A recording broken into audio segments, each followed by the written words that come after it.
রাসূল বলেন, কেউ যখন অন্যায় করবে অন্য 10 জন যখন বাধা দিবে না, কেউ যখন খারাপ কাজে থাকবে তার সৎ কাজের আদেশ দেওয়া হবে না, তখন ওই সমাজের মধ্যে 4টা আযাব এসে বাসা বাঁধবে। জোরে বলেন তো কয়টা? আরো একবার বলেন কয়টা? 4টা। খারাপ আল্লাহর পক্ষ থেকে, এটাকে অভিশাপ বলতে পারেন, আল্লাহর পক্ষ থেকে চলে আসবে। এটা মুসলিম শরীফের হাদিস। 1 নম্বর হচ্ছে যখন সমাজের মানুষগুলো ভালো কাজের আদেশ দেবে না, অন্যায় কাজ থেকে মানুষদেরকে বাধা প্রদান করবে না, তার 1 নম্বর শাস্তি হিসেবে আল্লাহ রাসূল বলেন তখন দুনিয়াবি গজব একটার পর একটা বেড়ে যাবে। জোরে কর নাউজুবিল্লাহ। দুনিয়ার গজব আজকে বাড়ছে না কমছে? কেমন ভাবে বাড়ছে? নবীজি অন্য হাদিসে বলেন, পুঁতিযুক্ত মালা আছে, উদাহরণ দিলে বুঝবেন, তসবিহ। তসবিহ চেনেন না? তসবির এক জায়গায় যদি কেটে দেন, ছিঁড়ে দেন, একটার পরে একটা দানা এইভাবে ধরলে পড়বে না? রাসূল বলেছেন ঠিক বালা মুসিবত ওইভাবেই আসবে, একটার পরে একটা পুঁথি যেভাবে ছিঁড়ে পড়ে ঠিক ওইভাবে আসতে থাকবে। আসতেছে তাই, আসতেছে তাই, একটার পরে একটা আসতেছে। আগে আসতো কলেরা, তারপরে আসতো কি কি মহামারী, হইতে হইতে আসলো করোনা, করোনার ভ্যাকসিন নিলাম, ও আল্লাহ সর্বনাশ। কয়েকদিনের ভিতরে খবর প্রকাশ হচ্ছে ঈদের আগে পর্দে করোনার 3টা ডোজ নিয়েছে যারা, অনেকগুলো রোগ ধরছে তাদের। কি কথা বলেন না কেন? সংবাদে এখন এটা প্রচার হচ্ছে, তার মানে মরার জন্য, মানে মরার হাত থেকে বাঁচার জন্য আমরা প্রোটেকশন নিলাম, এখন শুনে আরো বিপদ, অনেকগুলো রোগের কারণ নাকি এই 3টা ভ্যাকসিন। আল্লাহ পাক সঠিকভাবে যেন আমাদের হেফাজত করে, পড়ে না আমিন। আসলে সব ঔষধের সেরা ঔষধ হচ্ছে এই করোনার মতো রোগ আসলে আত-তুহুরু শাত্রুল ঈমান, পবিত্র থাকবে যারা, ঈমানের গুণে গুণান্বিত হবে তারা, আল্লাহ অন্যান্য ভালা মুসিবত থেকে হেফাজত করবেন ইনশাআল্লাহ। এই করোনা চলে গেল, এখন আসতেছে দেখেন ঝড় বৃষ্টি, আবার আসতেছে দেখেন অক্সিজেন পরিমাণ কমে যাচ্ছে, কার্বন ডাই অক্সাইড আসতেছে। এই কথাগুলো রাসূল 1500 বছর আগে বলেছেন, প্রায় 1500 বছর আগে। তাহলে কথাগুলো মিলছে কি মিলছে না? এটা সবাই বলেন, মিলছে কি মিলছে না? তা আল্লাহ রাসূল ওষুধ দিয়ে দিলেন, রোগও বলে দিলেন। তো আমরা যদি এখন ডাক্তারের কাছে যাই তাহলে পাগলামি হবে না ভাই? জোরে বলেন, পাগলামি হবে না?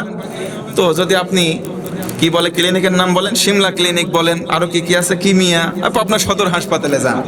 যদি আবার নাম বলে আবার সমস্যা আছে, বলেন হুজুর আবার প্রমোট করতেছেন নাকি? না, যে কোনো জায়গায় আপনি যান, ডাক্তার যদি বলে আপনি এই ওষুধটা খাবেন, এইটা খাবেন, এই কাজটা করেন না, এই কাজটা করেন না, প্রেসক্রিপশন নিয়ে আসার পরে রোগী খুব অ্যালার্ট, বাড়ির লোকে বলতেছে ওগো এটা খাওয়া নিষেধ, খবরদার রান্না করবা না, এটা দাও, এই আমার ওষুধ খাওয়ার টাইম না, খুব মেনটেন করে চলতেছি। দুনিয়ার ডাক্তার একটা রোগ থেকে বাঁচার জন্য প্রেসক্রাইব করে দিয়েছে, আপনি এতটা অ্যালার্ট, এতটা সচেতন, মাত্র 1 দিনের ব্যবধানে প্রেসক্রিপশন পেয়েছেন। আর আপনার জন্মের পর থেকেই কোরআন দেখতে পাচ্ছেন, কোরআনটা হচ্ছে গোটা বিশ্বের মুসলমানদের জন্য জ্বলন্ত সবচাইতে বড় প্রেসক্রিপশন। কথা বলেন ঠিক কিনা? তাহলে এই প্রেসক্রিপশন আমাদের ঘরে আছে, জীবনের মধ্যে রোগও আছে, আল্লাহর রাসূল গাইডলাইন ডাক্তার হিসেবে এসে সাজেশন করে দিলেন, এই রোগ এই আমল, এই রোগ এই ঔষধ করো, ধরো রোগ চলে যাবে। আমরা সারা জীবন পড়তেছি, শুনতেছি, হুজুররা বলতেছে, আমরা শুনতেছি, আমরা নিজেরা পড়তেছি, আমাদের নিজেদের আকল খাটাচ্ছি না। তার মানে আল্লাহর ভাষায় উলাইকা কাল আনআম, যাদের বিবেক থাকার পরেও বিবেককে কাজে লাগাই না, তারা আর গরু সমান।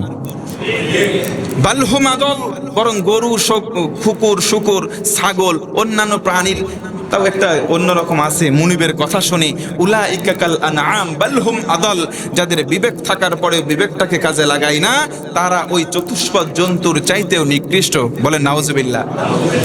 কারণ নিকৃষ্ট কেন হব না? ধূমপান স্বাস্থ্যের জন্য ক্ষতিকর। অনেক আছে সিগারেট খায় না? কি ব্যাপার, আসতে বললেন মানে? অনেকে খায় তো, এই জন্য বলতে সাহস পাচ্ছেন না। দেখেন সিগারেটের গায়ে লেখা থাকে সংবিধিবদ্ধ সতর্কীকরণ, ধূমপান স্বাস্থ্যের ক্ষতিকর। এখন আর থাকে না, এখন থাকে ক্যান্সারের কারণ, মৃত্যুর কারণ, মৃত্যু ঘটায় কিছুটাই লেখা থাকে, ক্যান্সারের কারণ, ফুসফুসে যক্ষা হয়, এমন এমন কিছু থাকে। এ ভাই, আমরা জানি যে কোনো একটা প্রোডাক্ট, এই যে প্রোডাক্টে যখন প্রচার করা হয়, বলা হয় এই ভালো সেই ভালো, প্রোডাক্ট তার নিজের গুণগান গায়। পৃথিবীতে কেবলমাত্র তামাকজাত পণ্য তার নিজের গুণগান না গিয়ে নিজের দুর্নাম গায়, যে আমারে খায়ও না, খাইলে কিন্তু তোমার ক্যান্সার হবে, খাইলে মরণ হবে। এরপরেও মানুষ আকলবান হয়েও ওই কাজটা করতেছে। আল্লাহর ভাষায় তাদের মাথার মধ্যে আর ভ্যালু নাই, তারা কুকুরের চাইতেও খারাপ হয়ে গেছে। তার মানে এই কাজগুলো ছেড়ে দেওয়ার দরকার আছে না নাই?